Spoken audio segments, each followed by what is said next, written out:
We warned you on this broadcast yesterday that if you were going to tune into these proceedings yesterday, that you were going to probably have to settle in for what would be a long, arduous, boring session. And folks, I'm just here to tell you, I think that's what it was. And I will give the benefit of the doubt to those presenting the House manager's case. If you're going to hear from anybody for 8 hours, it is going to be a tall task to keep folks engaged, especially senators who aren't necessarily used to sitting there. So I don't envy the task of the managers, don't necessarily envy the task that the president's legal defense team will have.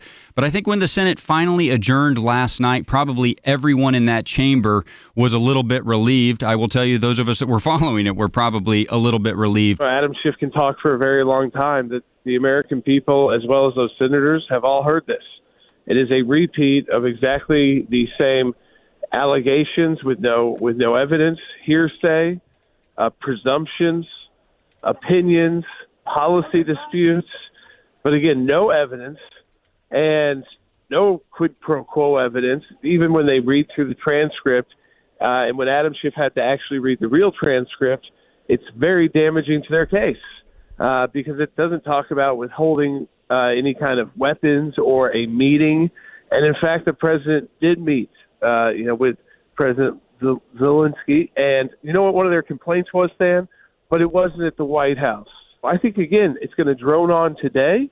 It's going to drone on. I think they'll probably take most of their 3 days. Again, I will tell you that those senators are sitting there hearing these speeches that are going over the amount of time. It's supposed to go for like 2 hours and then take a break.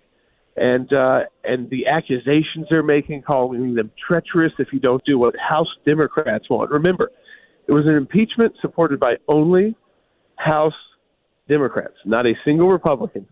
And they're talking to a Republican majority Senate and telling them, these Democrats are telling them, if you don't do what we want, you are treacherous to your country. You are part of a cover-up, and you are helping the president cheat to win the next election. You know what's very telling?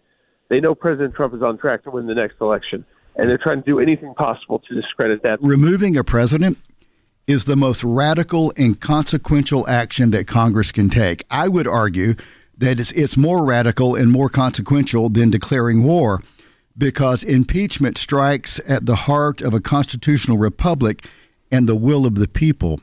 Because of that, impeachment power comes with an obligation, and that obligation is to use it judiciously and fairly. And that's what I see is lacking here. The sacredness of the American voters, their ability to choose their leaders has to be defended, and the threshold for removing someone they have selected has to be very high. I think it's pretty clear that threshold hasn't been met in this case.